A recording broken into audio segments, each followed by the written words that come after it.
Welcome back to the Bantu Exodus channel. Tonight I wanted to get into the Game of Thrones. What is that about and what does that have to do with the Bantu people? Well, we need to know that behind the scenes in the spiritual world, not this world, the world next to this world, there's a lot going on behind the scenes. It's just like with any nation, standing nation. Yeah, you see all this stuff about America, but you don't realize within the Pentagon and behind the scenes, behind the prompter, behind the writers, behind the handlers, behind this, behind that, and the third, there are many inner workings going on behind the scenes. And as a people, we need to realize that there is a game of thrones going on within the spiritual world unbeknownst to us because we perish as a people for our lack of knowledge. So, what I'm trying to do tonight is to actually dive into the inner workings of the Game of Thrones that are behind the scenes in the spiritual world that our people are not readily aware of. And we need to be knowledgeable about these things in order to get in the ring, put the gloves on, and box. We have to fight as a people. We've always been fighters, but we've been doing these things carnally, trying to fight carnally, trying to do this by economic means and all this other stuff. And we really need to fight in the spirit because everything issues forth from the spirit first. So the first thing that we need to do is fight in the spirit. And that is going to entail a lot of knowledge. And it's not what I call hardcore knowledge where anybody can get it. If you just dive in the scriptures and take the simplicity of the scriptures, anybody can get the inner workings of the Game of Thrones that are being worked out in the spiritual world behind the scenes, behind our physical eyes that we can't see. So let's just dive into it. First of all, we're going to go into the book of Job. It reveals a lot, and I think that's a good place to start with this. So let's go into the book of Job. There was a man in the land of Uz, whose name was Job, and that man was perfect and upright, and one that feared God, and eschewed evil. And there were born unto him 7 sons and 3 daughters. His substance also was 7,000 sheep, and 3,000 camels, and 500 yoke of oxen, and 500 she-asses, and a very great household, so that this man was the greatest of all the men of the East. And his sons went and feasted in their houses, every one his day, and sent and called for their 3 sisters to eat and to drink with them. And it was so, when the days of their feasting were gone about, that Job sent and sanctified them, and rose up early in the morning, and offered burnt offerings according to the number of them all. For Job said, It may be that my sons have sinned, and cursed God in their hearts. Thus did Job continually. Now there was a day when the sons of God came to present themselves before the Lord, and Satan came also among them. And the Lord said unto Satan, Whence comest thou? Then Satan answered the Lord and said, From going to and fro in the earth, and from walking up and down in it.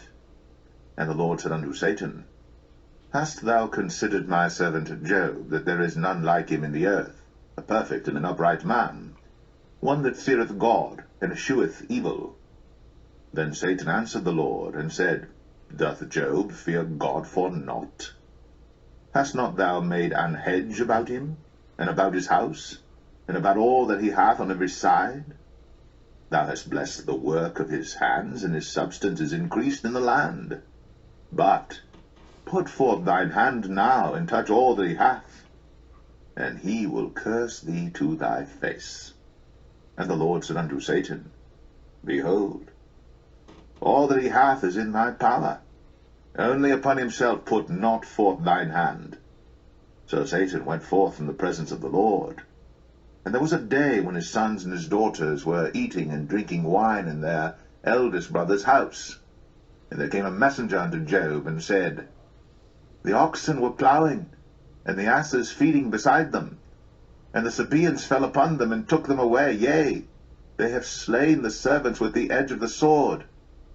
And I only am escaped alone to tell thee.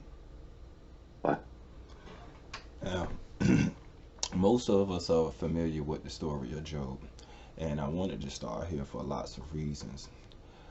For number one, Job was living a normal life as a human being on earth, as a Muntu on earth, and he had a family, a normal life. And regardless of how rich he was, that has nothing to do with this. He was a man on the earth living a normal life. He had kids, he did that everyday stuff that men do. But unbeknownst to him and his family, there was a whole nother world and entities in this world that were dead set against Job and his family and his people, if I could take it that far. In the book of Job, it directly tells you that there is a place where the Lord resides, and from that place he directs angels to and fro in the earth. Now there was a day that these angels came to present themselves, and Satan came among them. Now it wasn't by accident. He wanted you to know, hey Satan, where have you been? I have been in the earth going to and fro. Now I want you to ask yourself a question. As Job and his family was on the earth living a normal life on this side of creation, they never seen Satan. They never seen the minions of Satan. They never seen that conversation going on. Neither was they privy to go to that place to be within that conversation. So we got to ask ourselves, are we still that same people today that is lacking the knowledge of the things that are going on in the spirit world behind the scenes, the Game of Thrones? The reason why I picked the name Game of Thrones is because there are princes on thrones. We're going to get into that. But I just wanted to make sure that we start off knowing that there was a Muntu family that was living a normal life, and unbeknownst to them, there was a whole nother world and activity going on with entities that were dead set against him and his people for the purpose of wickedness. Do you understand what I'm saying? So as we go through this, it's going to be a little lengthy, but just follow me. Hopefully, when we get to the end of this, we get something out of this and we are able to fight. So, all right, we went into the story of Job. We know there's a place where the Lord resides, and they come to meet him, and Satan at this time had access to this place. So let's go look deeper into this place. You've all read this before. We're just going to go in sequence and just get further into it. All right. So we're going to go to Revelations chapter 4.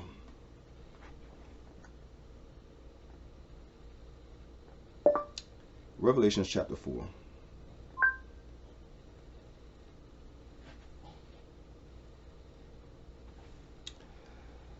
After this I looked, and there before me was a door standing open in heaven. And the voice that I first heard speaking to me was like a trumpet. It said, "Come up here, and I will show you what must take place after this." And once I was in the Spirit, and there before me was a throne in heaven, and with a throne in heaven with someone sitting on it. And there the one sitting on it in appearance was like jasper and ruby. A rainbow was shown like emerald, encircled the throne. Surrounding the throne were 24 elders, and seated on them was elders. Then I seen them dressed in all white, and they all had crowns on their head. From the throne came flashes and lightnings, rumbles, and pearls of thunder. In front of the throne I seen 7 lamps were blazing, and the 7 spirits of God also in front of the throne. They looked in front of the throne. It looked like to be a sea of crystal. and there was also 4 beasts. See, the reason why I go into this, because you already know the rest, but I'm just going in sequence here in order to line this up. So, in Job, there was a place that the Lord resides, and the angels come to see him, and Satan had access to this place. Where did he come from? Going to and from the earth. Job and his family was normal people, didn't even know this conversation was going on, couldn't see on the other side, and didn't know these entities was dead set against him at this specific time for the purpose of this class. All right. So a lot of people was like, yo, so wouldn't we get a look at this place? Well, you get a look at that place through Revelation chapter 4. It's the same place that Satan had access to at that point in time. So when people get like, oh man, this is kind of mysterious, you know, scriptures upon scripture, line upon line, here and there a little. If you look the inner workings, the actual place visualized so you can see it is in Revelation chapter 4. So you can get a better understanding of what's going on if you go from Job to Revelation chapter 4, because it actually shows you the inside of the room to a certain degree of what they were that room they were standing in when Satan was talking to the Lord. What have you been doing with your mischief, with your wickedness? What you been doing to and from the earth? Oh, I've been going such and such and such and such and such and such, doing what I want to do. Yeah, well, whatever about that. What about Job? And he was like, yeah, I seen Job. He a good boy and everything. You know, the rest of the story. So we just want to keep in mind that when you live in your everyday life as a bond too, there are many things that are on the other side that you can't see that are going on. So we're going to get further into those things. All right. So we're going to go to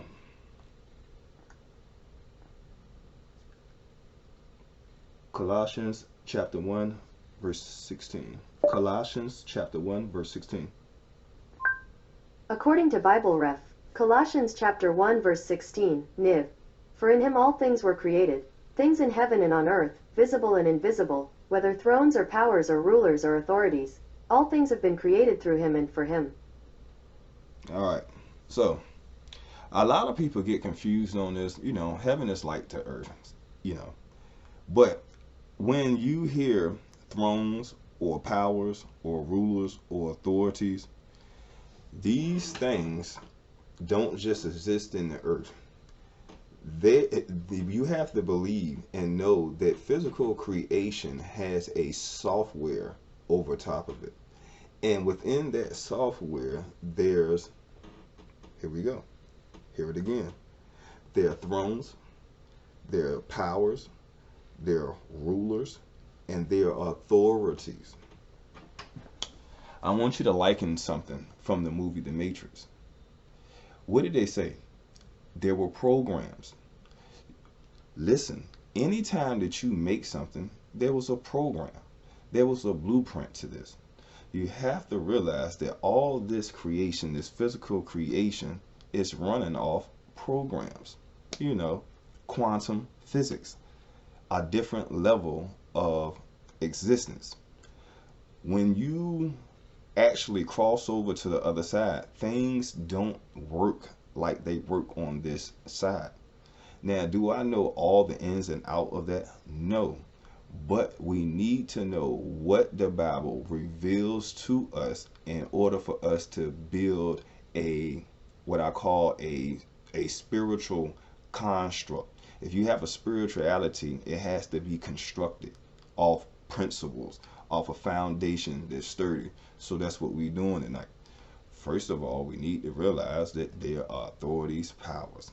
There are thrones on the other side. In the spiritual world, there are thrones, there are authorities. There are people who, there are entities that police things, just like in the earth. Okay? We can go next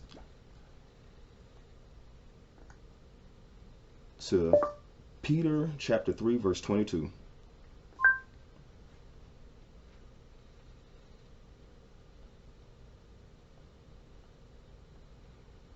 Okay.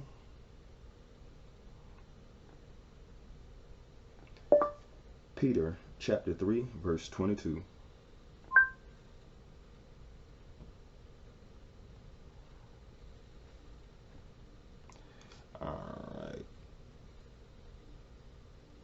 Who has gone into heaven and is at God's right hand with angels, authorities, and powers in submission to him? All right, so listen to this again. Who has gone into heaven and is at God's right hand, the Lord's right hand, with angels, authorities, and powers? Get what I'm saying? So they're letting you know, even though you don't see these things and you don't hear about these things, you're not privy to these things. They are angels with authorities and powers. There are angels with authorities and powers. Depending on what angel you are, will and your splendor will determine your authority, your power, what keys do you have, where you can go and where you cannot go, if you catch what I'm saying. All right. Let's move to 2 Corinthians chapter 10, 4 through 5. Here is some information for 2 Corinthians chapter 10 for Niv. According to Emmanuel Christian School, to the power of 4, the weapons we fight with are not the weapons of the world. On the contrary, they have divine power to demolish strongholds. All right. I'm going to come back to this verse, but me going into this verse is to point out a thing. To demolish strongholds. I know a lot of people consider strongholds like a drug addiction, right? But what if I told you that within the heavens there are castles and strongholds, you know, fortifications, you know, as like when Jerusalem was being besieged, they set up forts outside the camp, and they did what they did from the outside until they cut off the supply of food and water and starved them out to make them weak, right? Same thing up in the heavens. Yeshaya Congo said, there are many mansions in my Father's house. If it weren't so, I would have told you. And you have to realize that up there in the heavens, there are skirmishes, there are battles going on, unbeknownst to you. And a lot of times, you might not realize why things are going on in your life, but you might be within a spiritual battle, but you might not be the one fighting. Somebody might be fighting on your behalf. Some authority might be exacting their authority on your behalf. Somebody with authority might be interceding on your behalf, trying to help you get through this thing. Now, it was also said that Daniel had the spirits of the holy gods within him. If Daniel had the spirits of the holy gods within him, obviously they don't necessarily live in this world, but yet they were in Daniel. So we have to realize that the things that we are talking about are interdimensional in reality. Daniel having the spirits of the holy gods within him lets you know that he had interceders on his behalf from the other side, the spiritual world. So we need to know that, yes, on an everyday basis, there are authorities, spiritual entities, ministering spirits that work on our behalf every single day. So let's just get into the proof of that inside the scriptures.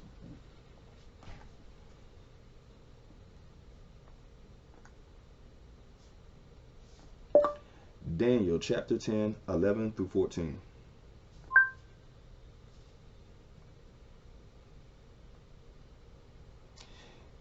He said to Daniel, you are highly favored. Consider carefully the words I'm about to speak to you. Listen to the angel carefully. Listen to Gabriel carefully as he speaks to Daniel. He said, in the heavens, you are highly favored. I know you don't know this, so I'm revealing it to you because I know you're just a man in the earth. Do you get what I'm saying? So here we go, as the scriptures reveal and prove what's going on the other side if we just pay attention. Hey Daniel, I know you don't know this, but you are highly favored in heaven. Consider carefully the words that I'm about to speak to you, and stand up, Moon 2. Stand up like a man. Lift your head up. For I have now been sent to you. An authority has sent me. I didn't send myself.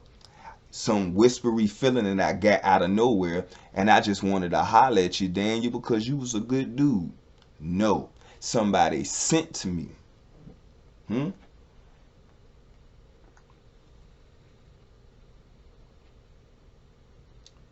And when he said this to me, I stood up trembling. You know, before an angel, you know, you're going to do a little bit of that, especially if it's your first time. Then he continued, don't be afraid of me, Daniel. Since the first day, look at the watchman's report. Since the first day that you set your mind, the mind's eye, to gain understanding, knowledge, wisdom, and understanding, to humble yourself before Tata Nzambe Yamazulu, your words were heard. Listen to the ingredients and the secrets. The first day that you put your third eye in focus with Tata Nzambe's frequency, your words was recorded. You humbled yourself before Tata, and your words were being collected and being heard in the other world that you don't know nothing about for real, for real. All right, here we go.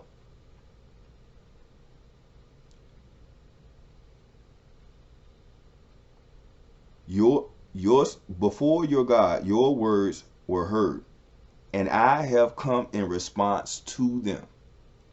Somebody sent me. From the first day that you focused your third eye in the frequency of Tata Nzambe Yamazulu and gained a Christ consciousness, that frequency from your third eye, you instantly built up a rapport with Tata Nzambe Yamazulu. That rapport has came high. Now I have come here and I was sent by him to tell you some things. All that was going on. Then you're just doing this thing, being a good boy praying.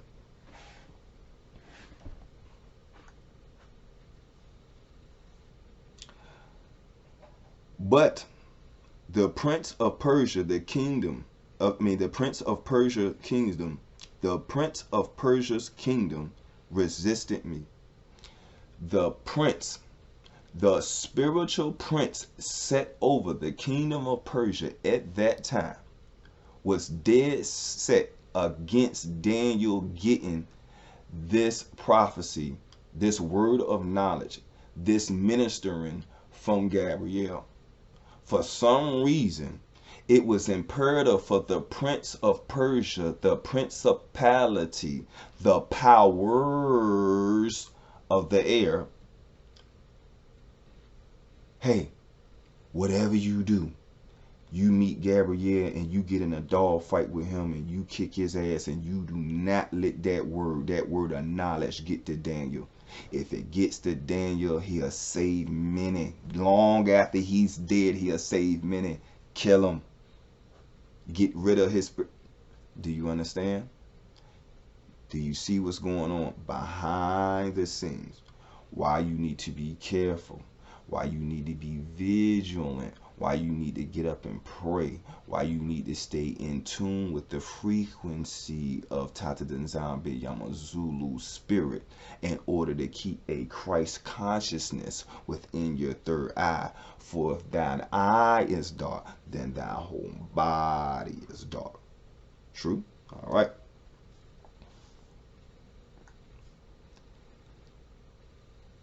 But the prince of Persia, the principality, the authority, the spiritual authority over the kingdom of Persia, which are the people, your solar lay is a people, right? Withstood me 21 days. 7, 7, 7. That's for the prophets out there. I'm going to leave that alone. Keep it moving. Then Michael, one of the chief princes, the authority, came to help me, because I was detained there with the king, the principality, the spirit over Persia, the authority, the head authority that was over the people of Persia. Now I have come to explain to you what will happen to your people, your Solele, right? When the vision concerns, for the vision concerns a time yet to come. So, unbeknownst to Daniel, there was a chieftain angel by the name of Gabriel, who was in cahoots with Michael, the prince set over our people, the spirit prince set over our people, and he sent one of his minions, one of his goons, one of his compadres, one of his comrades, one of his fellow soldiers in the fight, the brethren, Gabriel, to come give a message to Daniel, to help in the spiritual warfare that the moon too go through when they in this earth.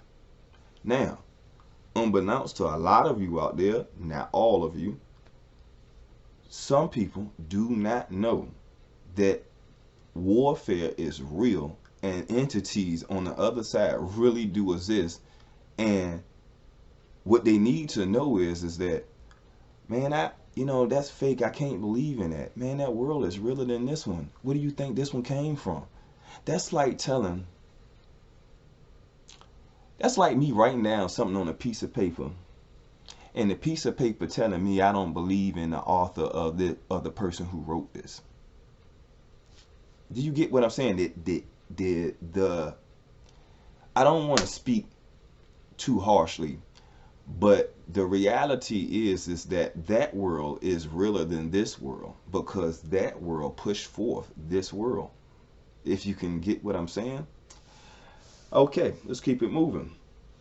Now, we want to actually jump into 1 Kings now. 1 Kings chapter 22, verse 21 through 23.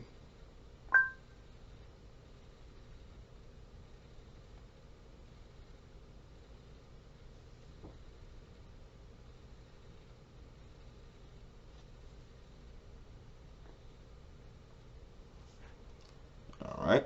Finally, a spirit came forward, stood before the Lord, and said, I will entice him. I will be a lion spirit. By what means, the Lord asked. All right.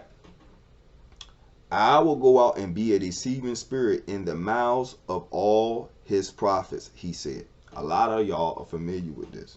Okay.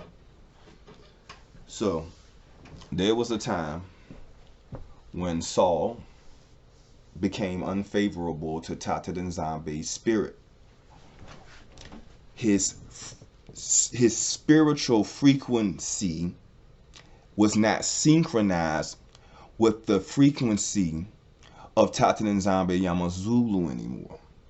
Anytime that happens, you're going to get a disconnect. Once you get disconnected, like when Sprint, you don't pay them, they disconnect your service. The same thing was happening here. Saul's service was getting disconnected, and he was about to get punished after the disconnect. See, when your spirit is not conducive to the set apart spirit, you're going to be left in a dry place. And at this point, that's where Saul was at. But unbeknownst to him, the Lord, in the very place that we read in Revelation chapter 4, the very place that the story of Job began in, there was a place. In this place, the Lord was asking some spirits, these entities, these programs that were mentioned in the Matrix, to actually run programs on the prophets and get them to be a lying tongue to Saul in order to set him up, in order to get him killed, because he had a disconnect.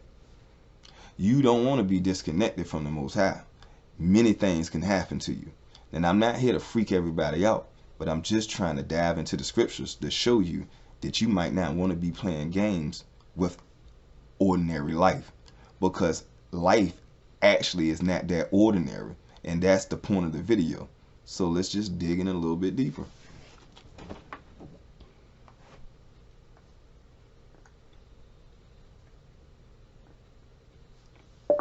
Judges chapter 13, 3 through 5. Here is some information for JGS 13 and 3/5. According to the Church of Jesus Christ of Latter-day Saints, 5:4, Lo, thou shalt conceive, and bear a son, and no Erazor shall come on his head, for the child shall be a Nazarite. Alright, let's just go on this a little bit further.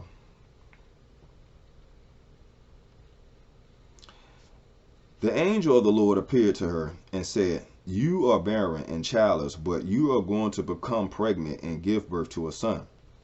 Now see to it that you do not drink any wine or any fermented drink at all, and that you do not eat anything unclean. You will become pregnant, and you will have a son, whose head is never to be touched by a razor, because the boy is to be a Nazarite, dedicated to Tata the Zambe Yamazulu from his birth. He will take the lead in delivering Israel from the hands of the Philistines by war, in battle. Unbeknownst to the people, most people at that time, doing Judges, before we actually had kings, before Saul actually ascended to the throne, we had judges and elders, okay? At this point in time, the Philistines were a heavy hand and a yoke on the people of Yesolale, all right? At this point in time, these entities that work on the behalf of Yesolale, which the world calls Israel, was assessing the situation and said, hey, they're going to need a mighty warrior to take the yoke of the Philistines up off our people that we are working for and interceding for on the other side, unbeknownst to them. So one of these entities, the angel of the Lord, this entity, the angel of the Lord, this entity, the angel of the Lord, shows up to a woman that's barren. Why pick a barren woman? Why not just pick it? Because she wants the child, and she's going to love that child, and she's going to keep him in the Nazarite way. Without that, you don't got Samson, you don't got your deliverer, you don't have your savior, you don't have your mighty warrior, you don't have that yoke lifted up off of you, right? So he goes to a barren woman, and then he gives her what she's been praying for. Unbeknownst to her, she was being heard. Then they entrusted this woman who was barren with this child, because they knew and watched within her heart. The watchman on the wall watches and knew that this woman was going to take special care of this child. She loved that child. You know a black woman's love for her child, especially when she's been burned and had to pray to the Lord all night. Lord, please give me a child. I'll take care of that child. I love that child. I'll do anything for that child. Just please let the Holy Spirit enter my womb and open it again and let me have a child. Please. You think they won't dare watching that? You got to understand these things. That world is real. It's realer than you are sitting in that flesh and blood body that you got. Where do you think it came from? Remember? The spirit came in, formed Adam's body, then blew breath into it. That ain't magic for you. I don't know what is. Do you truly believe the Bible? or you just faking it as you go. Because at the end of the day, when these times start rolling on and the end times start coming in and the things in the heavens start coming upon the earth, you're going to need to have your faith level up. You're going to need to believe, and you're going to need to be knowledgeable in these things because the times are coming. All right, let's dive in a little bit further.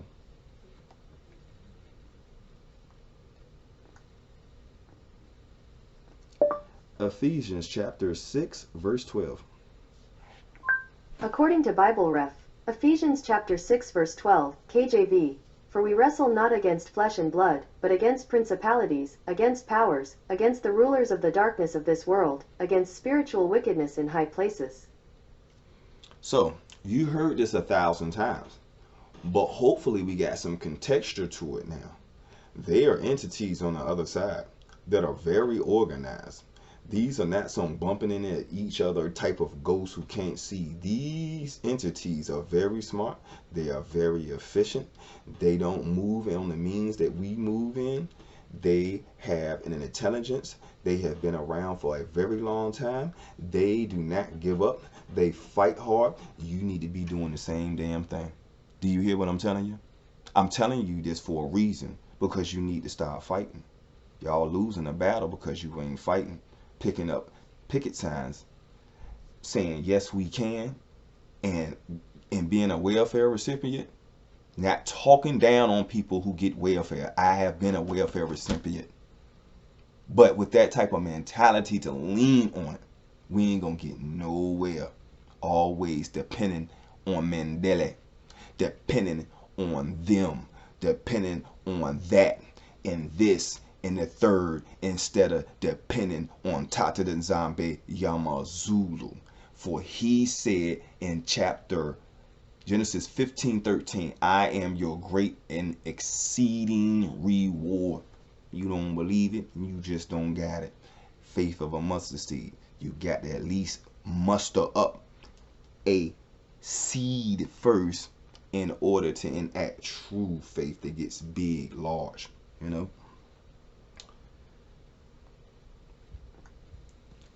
All right.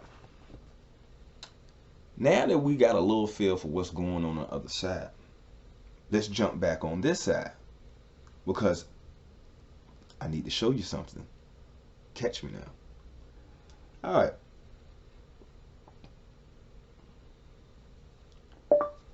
Ephesians chapter 6, 10 through 11.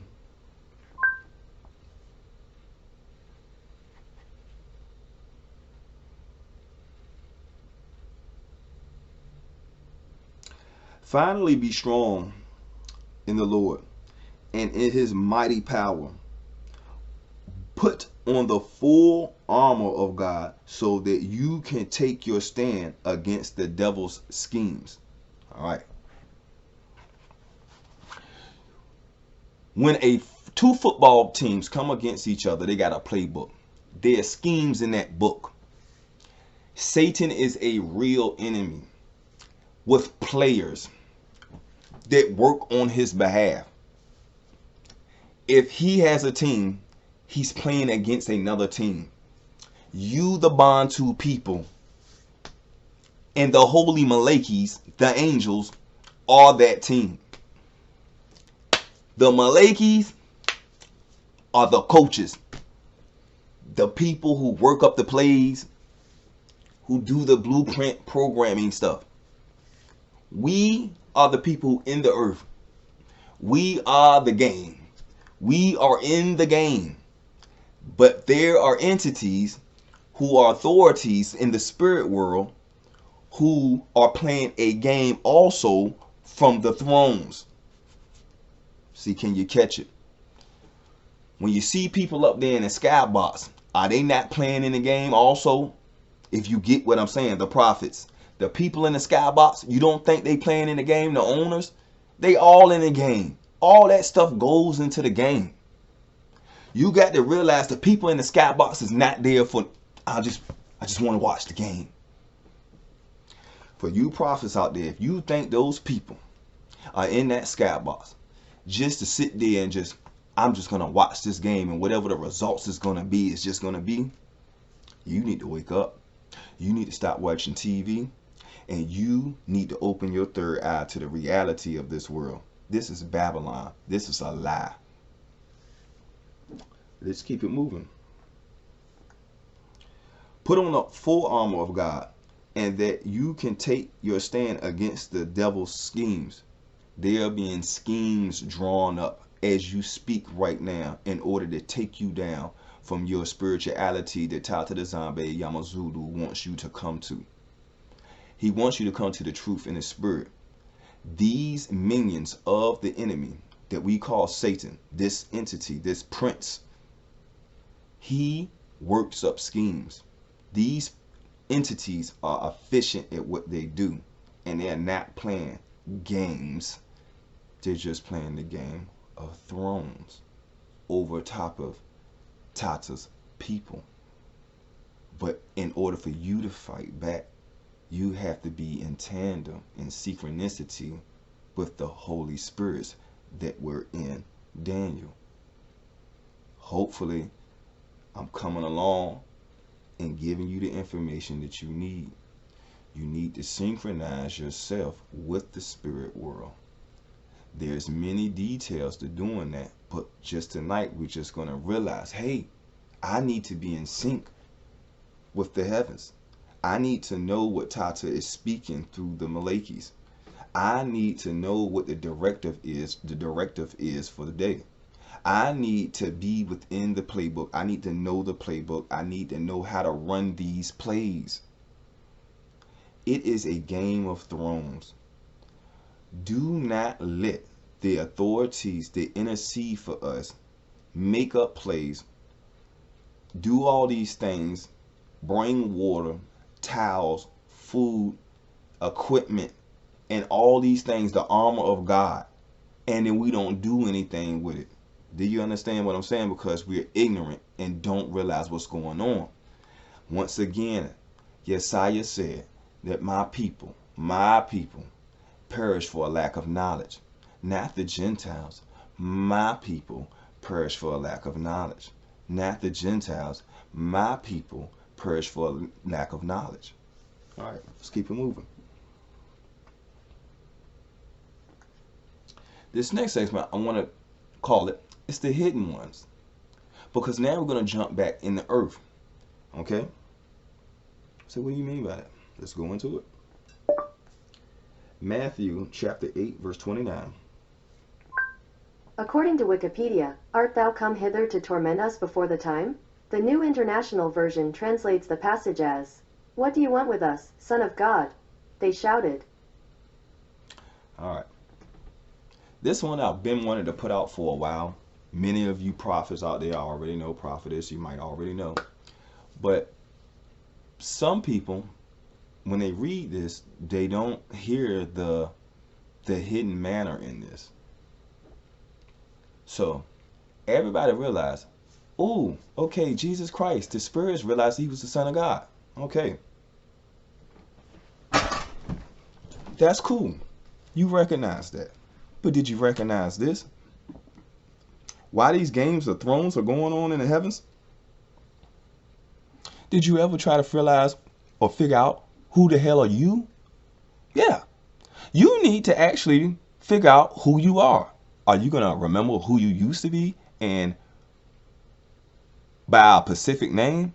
No. You need to actually remember the spirit that you came in before. Let's say it like this. Well, John the Baptist, did he not come in the spirit? Did he not come in the spirit of Elijah? He did it. He remembered himself. But you remember when the people asked him, are you Elijah? He said no. He didn't remember. That's not that type of memory. You have to remember yourself in spirit and do your job again. Do you understand? So let's go over this. The demoniac, the spirits within him were a legion, and they were in the demoniac. And the legion looked at Yesaiah Congo, the human being, and said, whoa, bro, I don't know how this was possible, but I be damned. It's Micaiah Congo in a damn human body.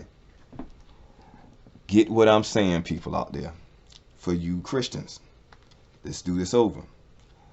There was a demoniac, and they went by the name of Legion because there were many.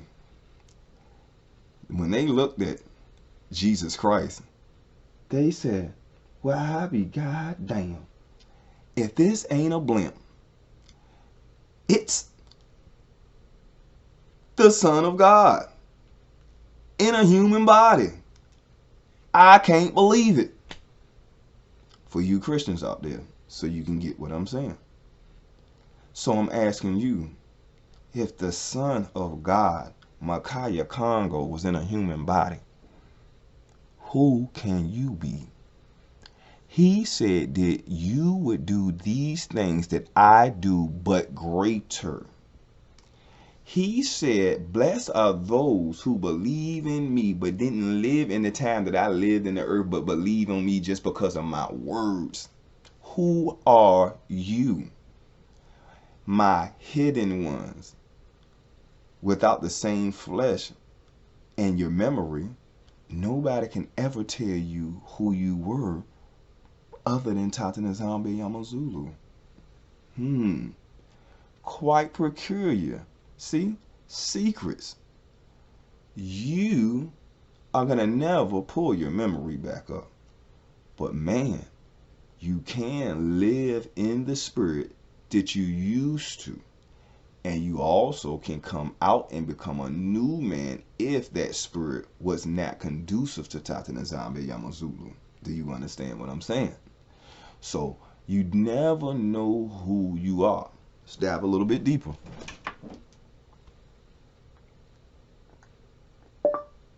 Luke chapter 10, verse 19.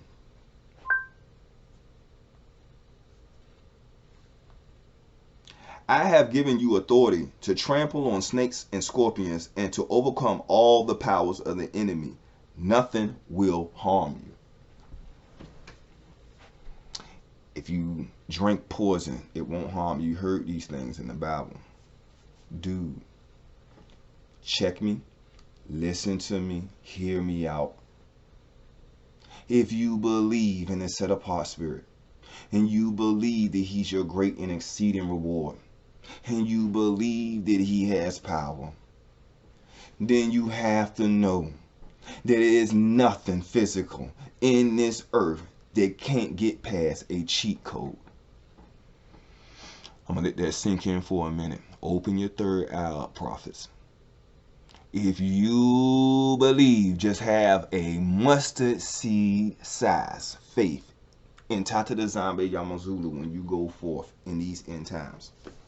And it's going to get thick. Exercise your faith and know these things. Don't be over anxious and get yourself into trouble just trying to prove a point and make Tata Nzambe some parlor trick. It is not about that. But I tell you the truth. When Tata Nzambe says that he is in control and he's in our great and exceeding reward, he can manipulate anything in this little insignificant physical world. This world is not as real as the world that issued forth this world. Do you understand what I'm saying? There is nothing that in this world, like Simeon Toko, you take his story and you take it with simplicity.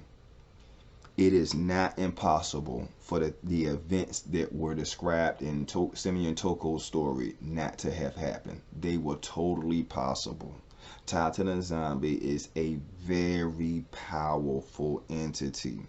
He can do anything at any time for his pleasure and his will. So when you go forth as a child of Tata Nzambe Yamazulu, know that they are the eyes of the Lord always watching. He's nothing but a away at any time in order to take care of his children, especially you prophets, because you're going to need to be able to show the strength of Congo to stand up in these times that are coming upon the earth and be courageous and boldly go before the people with your staff and know that you're going to be okay, because Tata the Zombie, that set apart spirit, is over top of you like a hedge and can't nothing touch you. What happened in the story of Job? Satan was a great prince, but boy, I tell you, did you see the authority that the Lord had when he said, okay, you can go do this? Where you been at, boy? What you been doing? Or you don't like my boy Job? Or do you understand? You have to understand and believe in Nkosi Yamakosi. The Lord of Lords, King of Kings is in authority. What does it say in Revelation? After he ascended back up to the Father. Don't touch me yet. I have not yet ascended to the Father. I like that swag. Don't touch me. Don't mess up my swag, my frequency with my Father. I have not yet ascended. But when he did ascend, what does Revelation tell you? Well, he took his authority and he kicked that man, Satan, right on up out of there. Let's get into that. All right, let's go and get into that.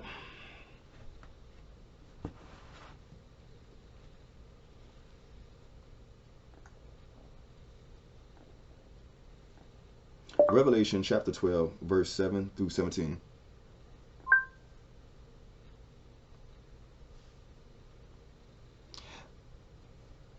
When he went back up, war broke out in heaven. Michael, a spiritual prince within the spirit world that intercedes for our people, a real entity that actually exists. I think a lot of people just don't believe in these things. So I'm starting to see that hole in people's hearts when they're moving in this awakening. They don't really believe. So I'm trying to get you to muster the inner workings behind the scenes and make it a reality to you so you can start moving within the spirit correctly and efficiently. War broke out in heaven. Michael, the spiritual prince of your solar, which the world calls Israel, and his minions, his goons, his angels, his comrades, his fellow warriors fought against the dragon. And the dragon and his goons, his comrades, his fellow warriors, the people that he's good with, his day one niggas, fought back. But he was not strong enough, and they lost their place in heaven. Right? Okay. So, if you lose your place in heaven, guess what? You know what that means? It means nothing. Because if you read a little bit further, it tells you, woe unto the earth, for whether your enemy has come down to you, and he's going to be warned against you in the spirit. Did it not say that? Do we not remember that? Okay. You know what's not going on anymore? Hey, Satan, where you been? When you been? Who you on like? This, that, and the third. No, he got kicked out. That's all over with. See? You got to know these things that are happening behind the scenes. He don't get to go before Tata the Zombie Yamazulu and spit that little wicked stuff anymore. His time is growing short. He already been dealt his cards. He know what his sentence is. Do you know what yours is? Who knows these things? But what I'm trying to do is to prepare you to learn how to fight for your salvation and to stop playing games with these things and stop believing that you're safe and these things are not real or they don't pertain to you or don't have any bearing in your life. Let's keep it moving. All right, we're going to go to Luke chapter 21. Luke chapter 21.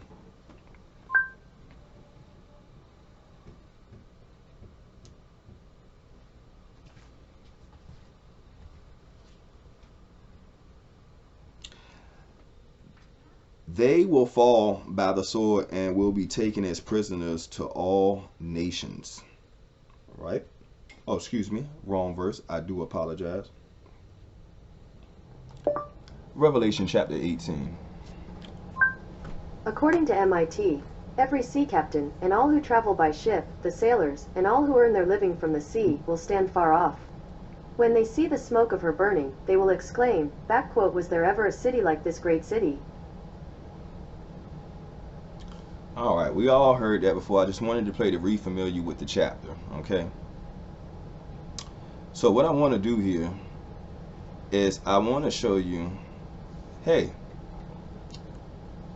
and there cried with a mighty voice, saying, Babylon the great is fallen, is become a habitation of devils, and the hold of every foul spirit, and a cage of every hateful bird.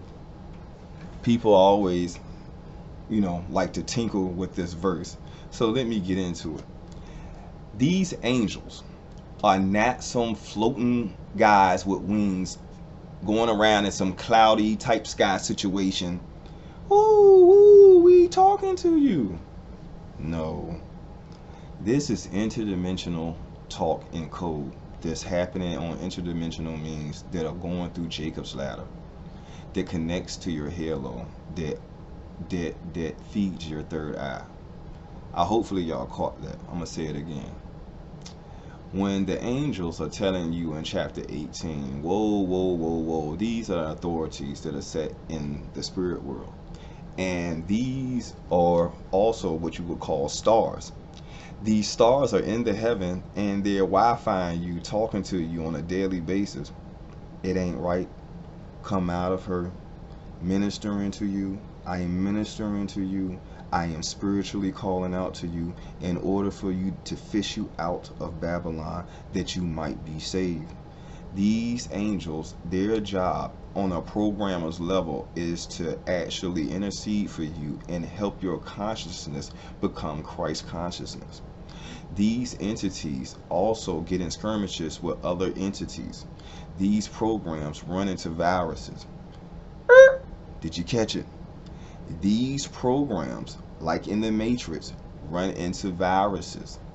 Evil spirits are viruses. They are software viruses that run to and fro in the hearts and minds of people, because we are spirits. At the end of the day, in order to get a man to do something with his flesh, you have to enter his mind and his spirit. Everything issues forth from the spirit. So with tonight's class, what I'm asking you to do is to dive into the scriptures, study, and learn how to fight in the spirit. You have to learn how to get your weapons ready and to get your armor ready. With that, I'm going to end this class with this verse that everybody knows very well.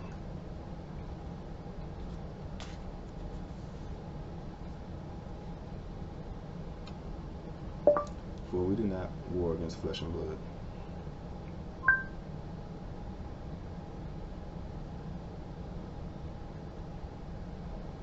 Ephesians chapter 6 verse 12.